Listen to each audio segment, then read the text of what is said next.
Hello everyone, Shri IAS academy में आपका स्वागत है। जैसा कि आप जानते हैं कि श्री आईएएस एकेडमी ने आंसर राइटिंग सीरीज की शुरुआत की थी, जिसमें ऑलरेडी हमारे 117 पार्ट आ चुके हैं। ये हमारा 118 पार्ट है। इसमें हम देखेंगे कि आपके द्वारा हमारे टेलीग्राम चैनल पर किस प्रकार का प्रश्न भेजा गया, उसे आपने किस तरीके से लिखा और वास्तव में उसे आपको कैसे लिखना चाहिए। तो चलिए शुरू करते हैं। जैसा कि आप देख रहे हैं, ये प्रश्न आपके द्वारा हमारे टेलीग्राम चैनल पर भेजा गया। तो सबसे पहले हम आपके प्रश्न को पढ़ेंगे, फिर आपके उत्तर को पढ़ेंगे और फिर देखेंगे कि वास्तव में इसे आपको कैसे लिखना चाहिए। आपका प्रश्न है, क्या कारण था कि 19वीं शताब्दी के अंत तक आते आते नरमदली अपनी घोषित विचारधारा तथा राजनीतिक लक्ष्यों के प्रति राष्ट्र के विश्वास को जगाने में असफल हो गए थे। 150 शब्दों में लिखना है। 10 नंबर का प्रश्न है। आपने लिखा है, 19वीं शताब्दी के मध्य में कुछ संस्थाओं के माध्यम से राजनीतिक चेतना के एक नए युग की शुरुआत हुई, जिसमें भारतीय राष्ट्रीय कांग्रेस में सबसे अहम योगदान दिया। इनका गठन 1885 में हुआ। अपने इतिहास के पहले 20 वर्षों में कांग्रेस की राजनीति को मोटे तौर पर नरमदली राजनीति कहा जाता है। नरमदली विचारधारा के नेता ब्रिटिश विरोधी नहीं थे।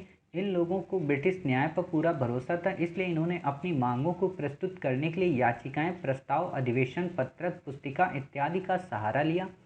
इसके पीछे कारण ये था कि इस संगठन में शामिल व्यक्तियों को कोई पाश्चात्य शिक्षा से शिक्षित था, वकील था, सिविल सेवक रह चुके थे। अंग्रेजी शासन में ये लोग बिना हिंसा के राजनीतिक हथियारों पर स्वशासन को प्राप्त करना चाहते थे। इन नेताओं में दादा भाई नौरोजी, तेज बहादुर सप्रू, सुरेंद्र नाथ बनर्जी जैसे व्यक्ति थे। हालांकि नरम दलियों की विचारधारा और दृष्टिकोण में कई अंतर्निहित कमजोरियां थीं, जैसे कि नरम दलियों के अधिकतर सदस्य अंशकालिक राजनीतिज्ञ थे। ये अपने निजी जीवन में सफल और पेशेवर लोग थे। इनकी अधिकांश मांगें आम जनता से जुड़ी हुई नहीं होती थी, जैसे नागरिक सेवाओं के लिए न्यूनतम आयु में कटौती के खिलाफ विरोध तो करते थे, परंतु किसानों के मुद्दों पर अनिच्छुक रहना इत्यादि, जिसके कारण वे अपने राजनीतिक कार्यक्रम के बारे में भारतीय जनता को समझाने में असफल रहे। इसके परिणाम स्वरूप भारतीय राष्ट्रीय आंदोलन में गांधी के आगमन तक जनता नरम दलियों के पहुंच से बाहर रही। यद्यपि इस तथ्य से इनकार नहीं किया जा सकता कि आरंभिक 20 वर्षों में कांग्रेस ने लोगों को एक व्यापक राष्ट्रीय उद्देश्य के लिए एकजुट किया, जिसमें क्रमबद्ध राजनीतिक विकास की शुरुआत हुई। देखिए, आपने बिंदु तो लिखे हैं, लेकिन वास्तव में इस बिंदु का और प्रश्न की डिमांड के अनुरूप उत्तर वैसा नहीं लिखा है जैसा लिखना चाहिए।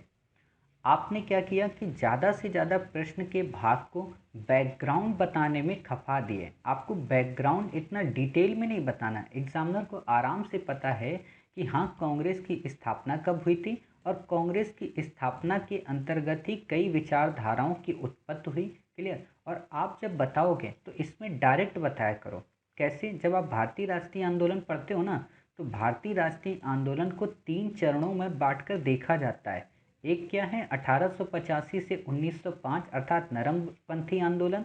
दूसरा था 1905 से 1919 अर्थात गर्मपंथी। और 1919 से बाद का अर्थात गांधीवादी। क्लियर। आपको इस अप्रोच के साथ बताना है और बताते वक्त आपको ये बता देना है कि नरम दलियों की जो सीमाएं थी वो क्या थी, अर्थात वो जगाने में असफल क्यों हो गए। आपको पहले इसी को यहाँ तक एक्सप्लेन कर देना है। अभी हम बताएंगे कि कैसे करना है। और जब आपने ये बता दिया, फिर आप इनका मूल्यांकन करेंगे। अर्थात असफल तो हो गए थे, लेकिन इन्होंने एक आधार तैयार कर दिया था। किसके लिए? गर्मपंथियों के लिए। या फिर आप कह सकते हो कि ब्रिटिश सरकार को काउंटर करने के लिए इन्होंने एक बेस तैयार कर दिया था। क्लियर। और ऐसा सब वो जब कर रहे थे, आखिरकार नरमपंथी नरम दल की नीतियां क्यों अपना रहे थे, इसके कई सारे रीज़न हैं। हालांकि उन सभी टॉपिक को हम अपनी हिस्ट्री ऑप्शनल की मॉडर्न इंडिया सीरीज में कंप्लीट करेंगे ही, बट यहाँ पे हम बेसिकली आपको बता दें कि जब नेशनल मूवमेंट की शुरुआत हुई, तो आप ये बताइए कांग्रेस की स्थापना की किसने थी? ब्रिटिश गवर्नमेंट ने। क्लियर। और अगर पहले से ही हम ये कहते रहें, जैसे आप लोग यूपीएससी की तैयारी जब करने आए थे, क्लियर, तो ऐसा तो था नहीं कि आप पहले दिन ही सारी चीज़ें पढ़ गए थे, सारे टॉपिक समझ दिए थे, सारी पुस्तकों को आपका अध्ययन हो गया था। यहाँ तक कि आपको आज से 3 से 4 महीने पहले तक ही, जब से आप तैयारी कर रहे होंगे, उसके बाद से उम्मीद है कि आपको काफ़ी सारे नए डायमेंशन मिले होंगे जब से आप हमारे संस्थान से जुड़े हैं। इसका क्या मतलब? कि जो आप पहले से कर रहे थे या आपको जो लोग पहले से पढ़ा रहे थे क्या वो गलत पढ़ा रहे थे? तो बिल्कुल भी नहीं, वो गलत नहीं पढ़ा रहे। उनकी अपनी एक सीमा है, अर्थात उनको जो चीज़ पता है वो बता दे रहे हैं आपको, क्योंकि यही चीज़ की डिमांड है काफ़ी सारे एस्पायरेंट के अंदर। तो वो मार्केट की डिमांड के अनुरूप आपको चीज़ें समझाते हैं। ये बात अलग है कि यूपीएससी उस मार्केट से ऊपर उठकर है। वही चीज उस समय के भारतीय राष्ट्रीय आंदोलन के शुरुआती क्षणों में थी। अर्थात वो ये जानते थे कि अगर अभी से हम काफ़ी विरोधात्मक रवैया अपनाएंगे, अभी से अगर हम सरकार को कटघरे में लाने को खड़ा करेंगे, तो एक ना एक दिन सरकार हमारे इस आंदोलन को दबा देगी। और आपको पता होना चाहिए कि उस समय ब्रिटेन काफ़ी ज़्यादा सर्वोच्च शक्ति के रूप में उभर चुका था। अर्थात उसका इंडस्ट्रियल रेवोल्यूशन काफ़ी हाई लेवल पे था और उसकी इकोनॉमी काफ़ी हाई लेवल पे प्रॉस्पर थी, यानी कि समृद्ध थी। तो हम कैसे चुनौती दे सकते थे? अर्थात इन्होंने एक तरीके का आप ऐसे समझो कि उस आंधी में भी एक दिए को हाथ से लगाकर बचाने का प्रयत्न किया, ताकि इसकी जो लौ है वो बुझ ना सके, और उस लौ को काफ़ी तेज रूप में प्रज्वलित किया आगे चलकर उग्रवादी और गांधीवादी विचारकों ने। क्लियर? तो आप ऐसे समझ सकते हो। अर्थात असफल हो गए थे, ये बात ठीक है, लेकिन उनकी असफलता उनके विचारों और उनके प्रार्थना पत्रों में नहीं थी। उनकी असफलता उनके विवेक और उनके विश्वास में नहीं थी। उन्होंने आम जनमानस को इस बात के लिए तो तैयार कर दिया ना, कि हमने विनती की, हमने विनम्रता किया और हमने काफ़ी अनुशासन में रहकर अपनी मांगों को मांगा। बट अनुशासन में रहने के बावजूद भी ब्रिटिश सरकार हमारा सहयोग नहीं कर रही। अर्थात अब अनुशासन की ज़रूरत नहीं है, अनुशासन की जगह पे दूसरे विकल्पों को अपनाने की आवश्यकता है। अर्थात उन्होंने विकल्पों की तलाश कर दी और उन विकल्पों से ही उभर कर आए उग्रवादी और क्रांतिकारी या गांधीवादी। समझ गए? आप इनके योगदान को दर्शा दोगे। आप ये नहीं कह सकते हो कि पूरी तरीके से वो अपनी घोषित विचारधारा तथा राजनीतिक लक्ष्यों के प्रति से राष्ट्र के विश्वास को जगाने में असफल हो गए। वास्तव में कांग्रेस जब बनी तभी तो राष्ट्र का एक सूत्रपात हुआ, तभी तो उस समय से कई सारी आइडियोलॉजी उभर कर आई। आप देखोगे कि उसी समय पे ही तो लोगों ने इकोनॉमी पे, डेवलपमेंट पे बातचीत करनी शुरू की। तभी तो ये समझ में आया दादा भाई नौरोजी के द्वारा कि वास्तव में हमारा इकोनॉमी का शोषण किस तरीके से हो रहा। गोपाल कृष्ण गोखले ने तभी तो बताया। समझ गए? अब ये बात अलग है कि गोपाल कृष्ण गोखले के नरम रवैये के विरोध में बाल गंगाधर तिलक ने काफ़ी तेजी से कटाक्ष किया। क्लियर? तो ये एक अलग चीज़ हो जाती है वहाँ पे। लेकिन इसका मतलब ये नहीं है कि जिन्होंने कांग्रेस की स्थापना की, जिन्होंने कांग्रेस को बेस बनाया राष्ट्रीयता के सूत्रपात के लिए या राष्ट्र के विकास के लिए, वो पूरी तरह से असफल हो गए।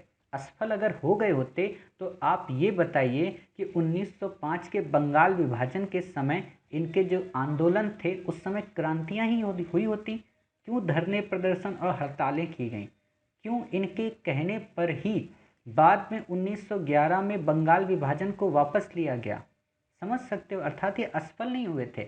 ये बात अलग थी कि इन्होंने जो डिमांड्स की थी वो डिमांड उस समय फुलफिल नहीं हुई। उस डिमांड में समय लग गया, और समय तो हर चीज़ में लगता है। समझ गए? तो आप ऐसे बता सकते हो। आप ये भी कह सकते हो कि मान लो उग्रवादी अगर आगे आ भी गए थे, तो क्या उन्होंने जो डिमांड रखी वो उस समय फुलफिल होगी? नहीं हुई थी। यहाँ तक कि गांधीवाद में भी फुलफिल नहीं हुई। तो हम ये तो नहीं कह सकते कि नरमपंथी अपने आप में असफल हो गए। समझ गए? क्योंकि काम किससे था? काम था हमें ब्रिटेन की सरकार से, अपने देश की सरकार से हमें कोई काम नहीं था। तो आप ये नहीं कह सकते कि वो आंदोलन असफल हो गया या वो अपनी विचारधारा से पूरी तरह से हट गए। एक दो पॉइंट आप बता के फिर क्रिटिसिज्म आप काफ़ी अच्छा से करोगे तो आपको नंबर मिलेगा।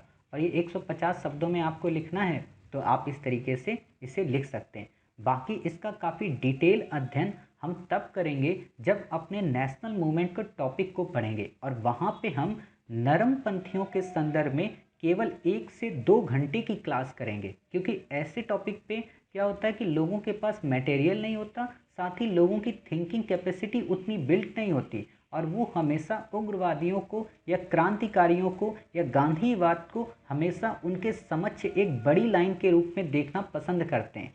तो हम आपको बताएंगे वहाँ पर कि वास्तव में नरमपंथियों की क्या भूमिका रही है नेशनल मूवमेंट में। क्लियर? तो उम्मीद है आपको न केवल ये प्रश्न समझ में आया होगा बल्कि आपको इसका उत्तर फ्रेम भी काफ़ी अच्छे से पसंद आया होगा और आप ये भी समझ पाए होंगे कि वास्तव में आपको इसे कैसे ग्रंथित करना है। क्लियर? तो मिलते हैं फिर आप ही के द्वारा भेजे गए एक नए प्रश्न के साथ। तब तक अपना ख्याल रखिए और स्वस्थ रहिए।